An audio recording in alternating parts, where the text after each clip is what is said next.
I remember myself wondering. I was wondering if maybe it could be true that all people around me were being insincere. I thought, are nice people really nice? Could it be that they're all just pretending? And in the end, I decided that it just does not matter.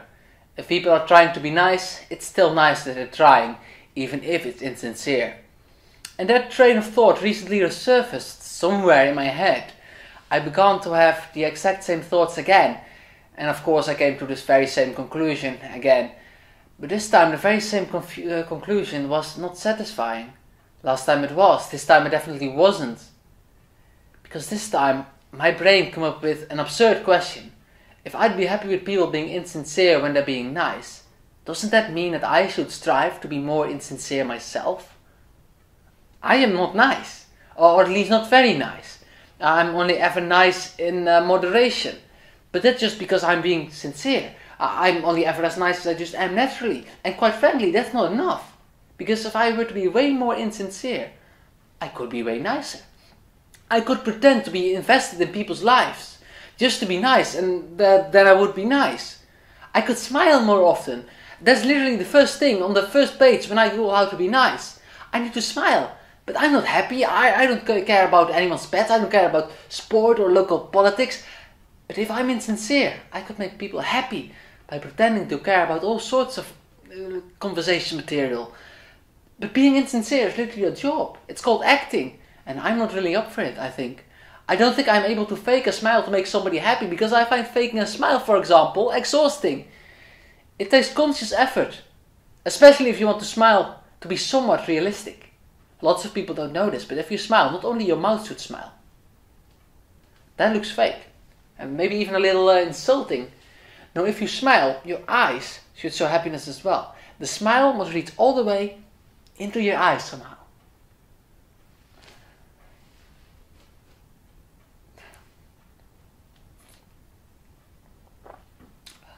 I'm not very good at pulling off a fake smile. Even though I know that such insincerity could make the world a better place. If I would smile, it would make people perceive me as nicer. And that would make them feel comfortable around me. It would make them happy. It doesn't seem like I can do that. And I also cannot pretend to care about all sorts of things. I'm just not so good an actor, it turns out. I can keep up the lie for about 20 seconds. For 20 seconds I can listen to your adventures and then I just slack off. My real emotions leak through my bullshit smile and then it turns out I'm just an asshole who's like not at all interested in you as a person. I just want to go to the zoo or something else. Maybe not necessarily the zoo. There's other things I like as well, like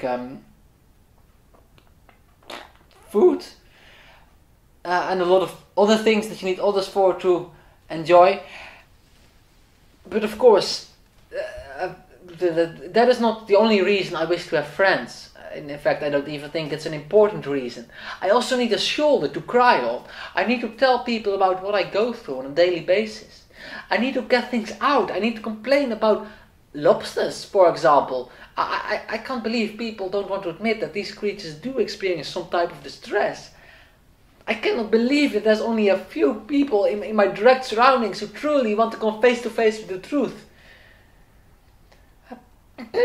I know that people see sensitivity as a weakness. That's why people don't care. They don't want to be weak. They know they should not care. Caring makes you a libtard, doesn't it? If you want to be part of the rational right, you must make sure not to care. Not about lobsters and not about a lot of other things. Knowing that, and knowing that quite often I also don't care about what others are trying to say, I think it's all meaningless. The whole social ploy is silly. I'm afraid that a lot of people only reluctantly give you attention so you would repay them by giving them some of your attention back. That is frightening and absurd, but necessary. Without getting somebody's attention, without talking to them about things that matter to you, you literally become depressed. Or you'll at least risk it. The insincerity with which the social landscape is crafted is scary, but it also stops us from growing crazy. But I still hate it though. I really want there to be a better way of filling my social needs. But this is just all I can get, an insincere world that does not truly care about my tears. after I've relieved myself of all the things that haunted me, the other party will move on as soon as possible. And why wouldn't they? In all honesty, I don't even think I really want to burden people with what I have experienced. People don't deserve to be bothered by the lives of people like me who aren't even really friends. They pull off a deceptive smile, not because of any ill intent, but rather with the intention of not hurting my feelings. Even though I would really rather be talking to different people. Insincere people are good. I applaud their insincerity. I must also be insincere. I know that to be true. I know that that's right. I've been told that's right. Repeatedly. I don't really know, however, whether I'm nice enough to be nice and sincerely. But I sometimes try to do my best as possible. To be as nice as possible. But in all honesty, and I know this is not a nice thing to say, it's better to just get an imaginary friend if you want your friends to be insincere.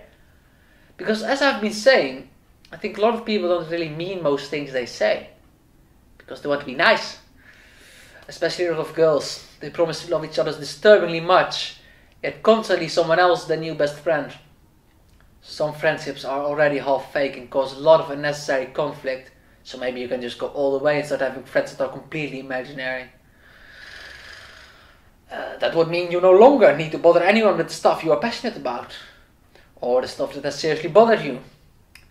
Because if you are a boring person, such as myself, and you are probably too, all your social discharges come at the cost of someone else being bored, or even annoyed, or frustrated, or offended, or hurt.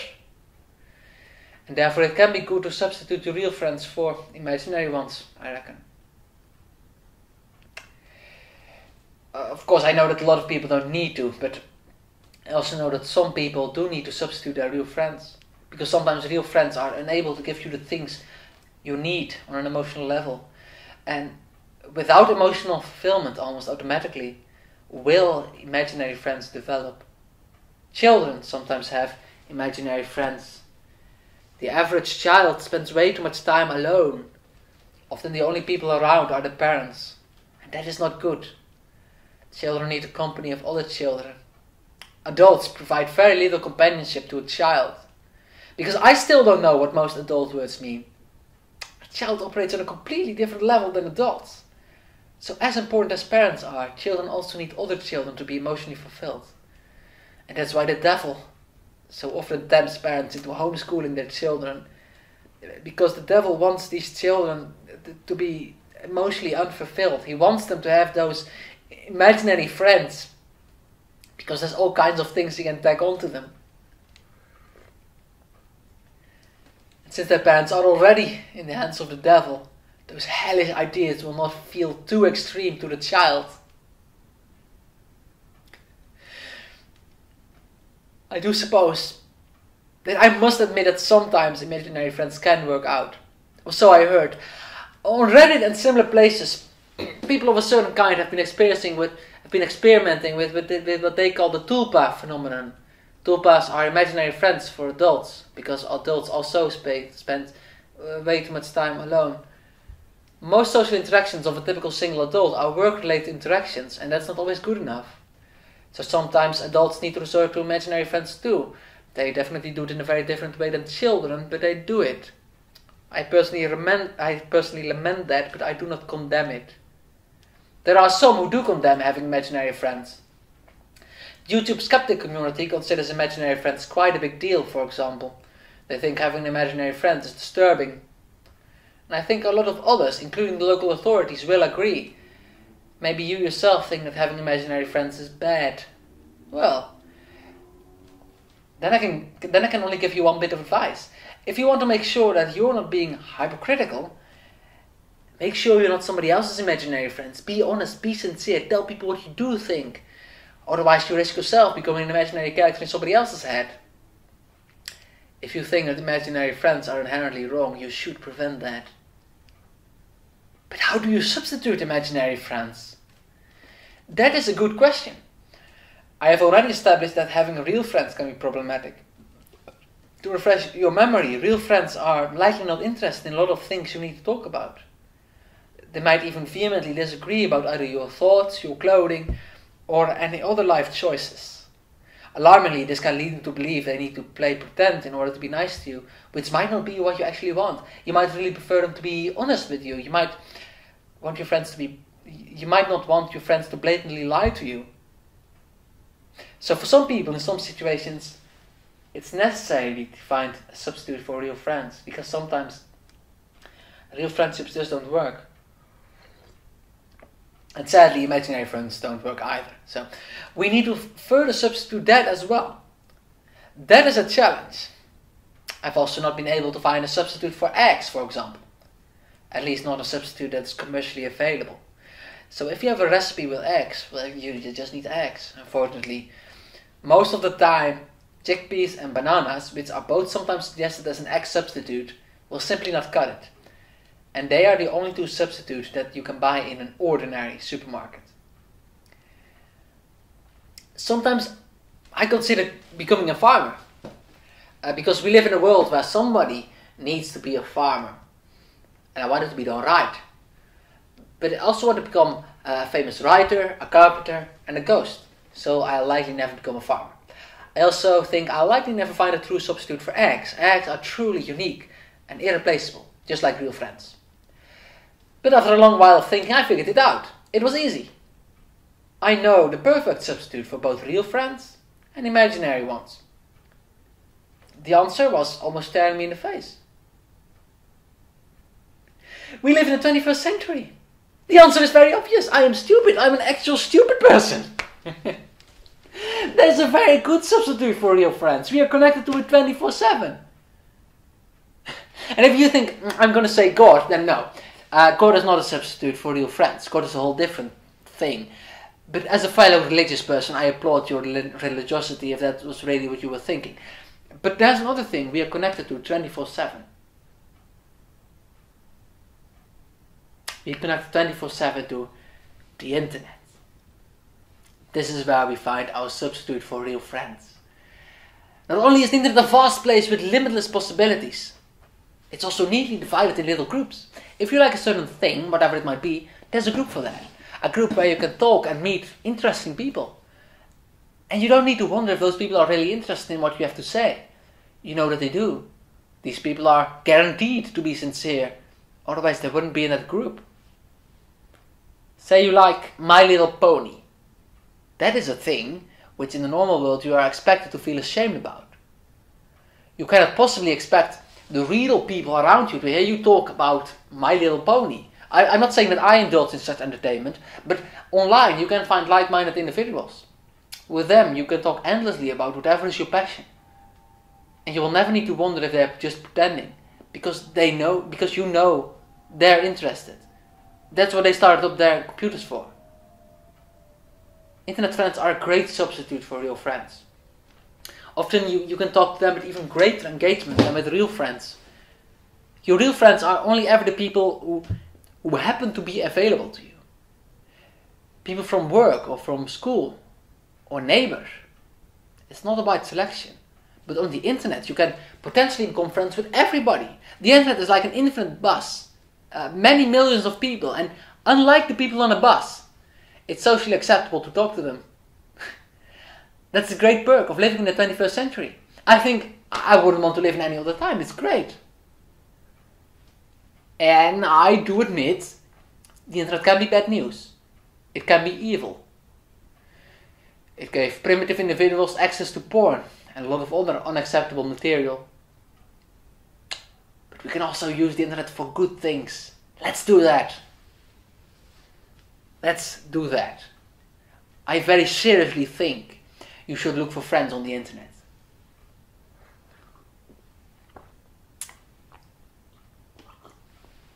In our modern world, there are a lot of things you can be interested in. We live in a world where there are a lot of things. When our grandparents were young, there were not as many things as there are now. The amount of things that there are have significantly increased over the years. And all the different things in the world give shape to who we are. And since there are a lot of things nowadays, I think humans have become quite diverse. Humans by nature are already quite diverse. But in a loud and exciting world, I think we have become even more diverse. I think almost everyone nowadays has a completely exotic personality compared to the time of our grandparents who lived in the Middle Ages.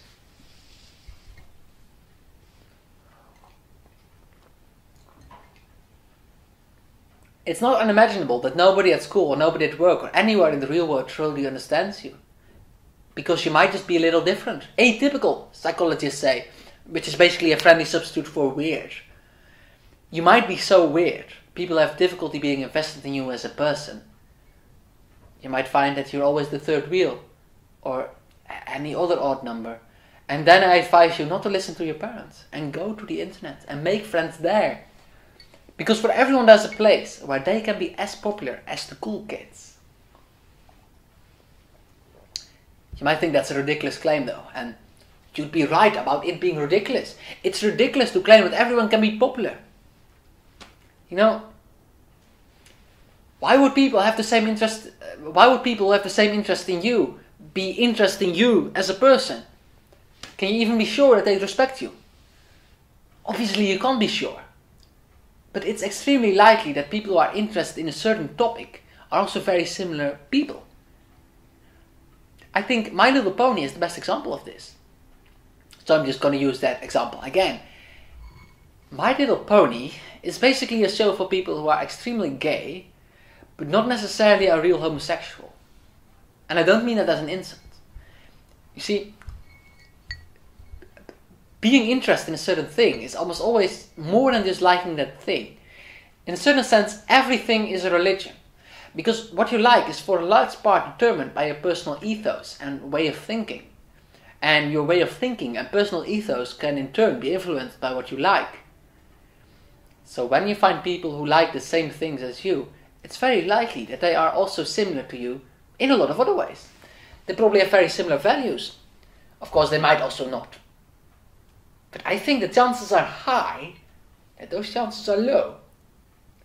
I think the chances are high that you will be able to be friends with these people with relatively little effort.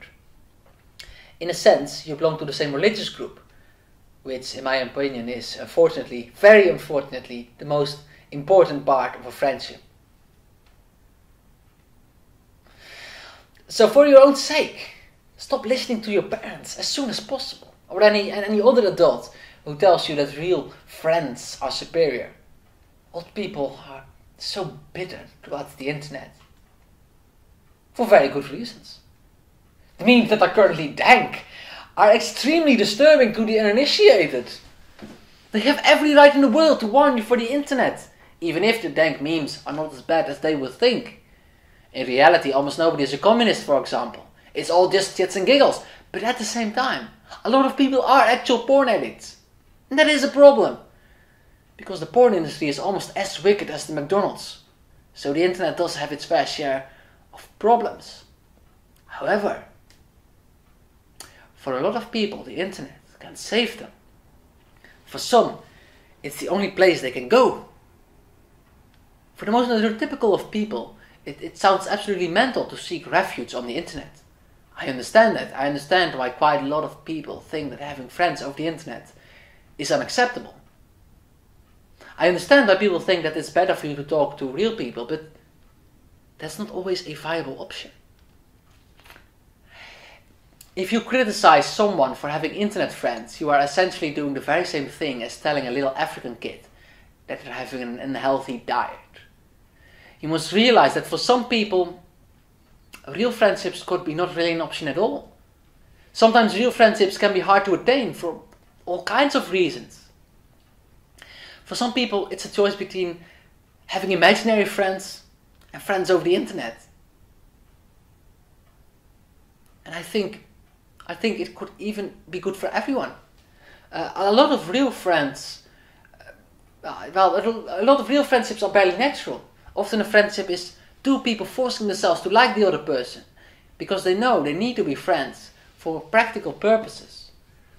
Looking back, a lot of people I became friends with at school were evil. They had morally reprehensible ideas that I could never reasonably accept. I did not actually like them, but I did become friends with them.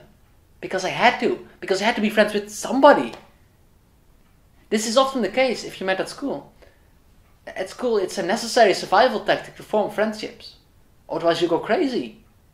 But because those friendships are forced, they're often very unstable, which means they require a lot of work to sustain. And you can't disagree with me, because a lot of friendships do require a lot of work, and they easily wither. You know this. Because everyone knows someone who they used to be friends with until they stopped seeing each other. Ideally, friendships do not require any work. I think that ideally friendships come naturally, as they sometimes do. And I think a lot of people share this sentiment. So I do not bother with the friendships of old.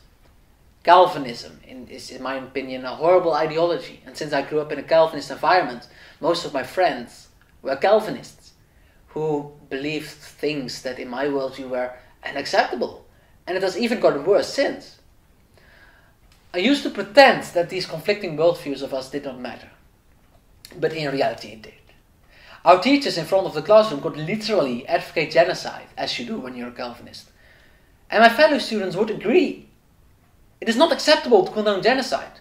Neither is it acceptable to condone the execution of adulterers and heretics such as Michael Servetus.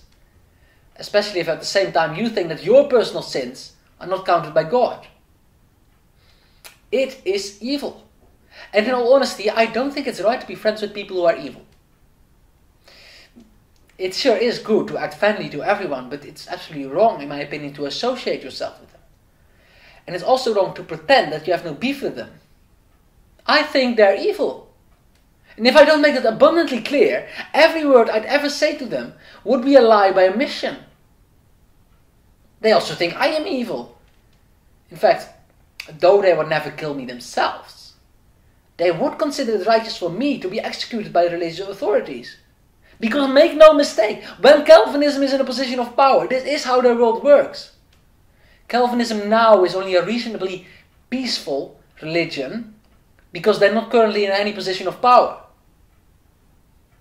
But I really want to be friends with that kind of folks. Of course not. So I am not friends with them.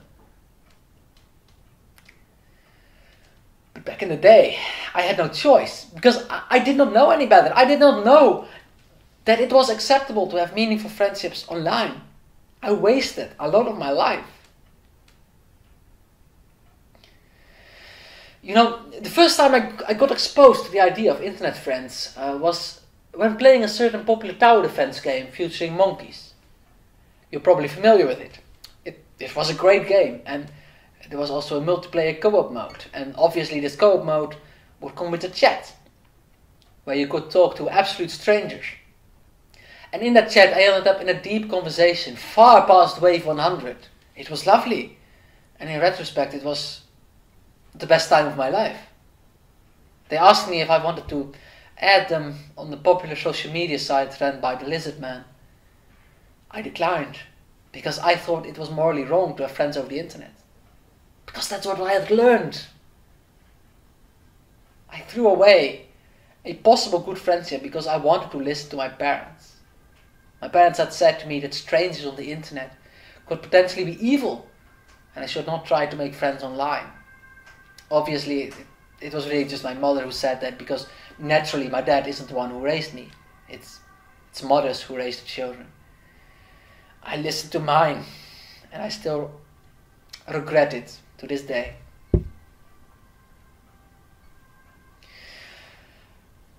Another reason internet friends are good: on the internet there's often extra time to think. People don't need to behave as impulsively as they do in the real world. Basically, when you know each other over the internet, you know the best possible version of each other. Online, it's easy to restrain all your impulses that you don't like, and you can be the best person that you can be. Now, I don't think that's an example of insincerity. My mother would say that this would mean that they were lying about who they were, but that's not what this is. When people act differently online, you see how they want to be. On the internet they will be nicer, because on the internet it's relatively easy to be nice, because you have time to think. On the internet you're not so much a slave to your own impulses anymore. You can stop yourself from saying stupid things you don't really want to say. In my opinion, people's online personality is in a sense an even truer version of who they are, because it's who they want to be. If you notice that your internet friend is noticeably less social in real life, it's not because they really are unsociable people. It's because they find it hard to be as social as they are online. Their online personalities are their true personalities. It's who they are inside. Their real life personalities are just merely a poor facsimile of their inner self. And I do suppose this exposes my hypocrisy.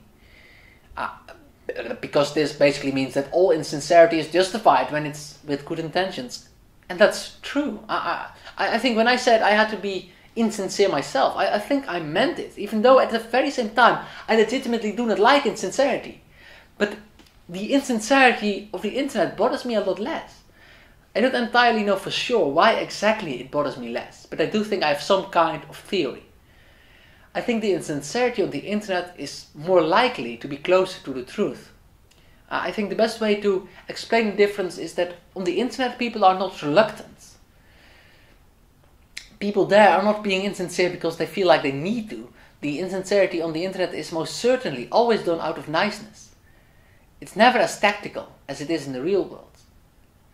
The internet is a place where people can express their most sincere niceness through insincerity. And I think that's not generally how insincerity works in the real world. In the real world, you can literally be friends with your enemies.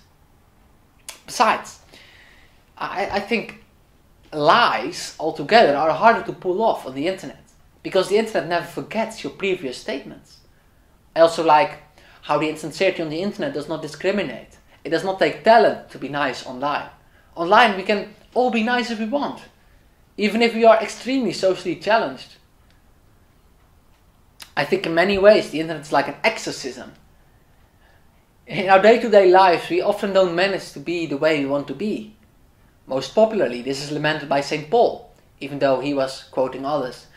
Because we have dirty impulses that we often regret. And we often say things that only the least favorite bit of our consciousness is sincere about. We say things we don't really mean. On the internet most of this is actually gone. Of course, people who are deeply evil will still be evil online, and they will be able to spread hate more easily. Because of the internet, the wicked are able to divide us more effectively. It has given them amazing power. In the time of our grandparents who lived in antiquity, it was not possible for such supervillains like Paul Joseph Watson to exist. I do not romanticize this modern age. I do see dangers. But I also just wish people didn't only see the dangers of the modern age. It can also bring out the good in people and form friendships that would otherwise never exist. The modern age has given us a substitute for imaginary friends. I hope that one day the modern age will give us a substitute for eggs as well.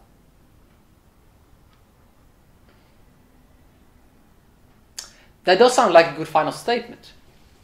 That would be a good way to end this video. I could leave it at that, but I don't think that's right.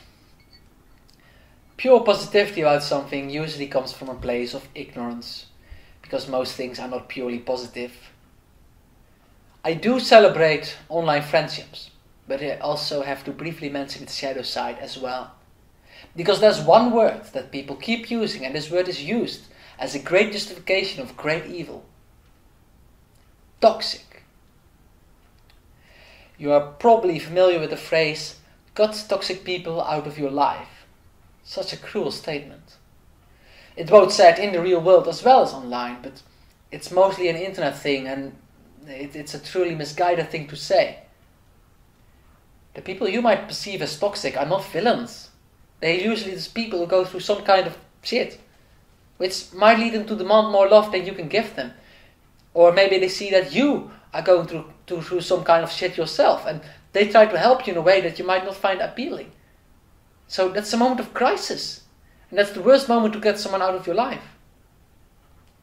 It's really scary that it's possible for people to cut you out of their lives, because you at some point were an inconvenience to them. Unless your friends turn out to be truly evil, you should not cut them out of your life. You should always try to work things out. Of course, if it turns out that your friend has raped a baby or something, of course I can see why you prefer to never talk to them again. But if you just think your friend is behaving strangely or even bitchy, you should just give them all the love they need, because they're probably just going through dark times themselves. Of course, if it turns out that your friend thinks that an entire race should be punished for the actions of their parents, of course. With the exception of my parents, whom I depend on, I don't talk to those people anymore either, because they are disgusting. But I can hang out perfectly fine with people who think I should change some aspect of my life. I am able to have disagreements. It's incredibly hurtful to be cut out of somebody's lives. You must consider that a lot of toxic people did mean well. So that is one thing we should consider when starting online friendships. You should not underestimate the value of this friendship. You don't know how desperate a measure this friendship is for the other person. So you must take good care of these friendships. You cannot just terminate a friendship, which is often done with far too much ease. I find it unacceptable. But all in all, I think online friendships are great. They are a sufficient substitute for imaginary friends. The internet is a good place where you can find a lot of people who are not genocidal.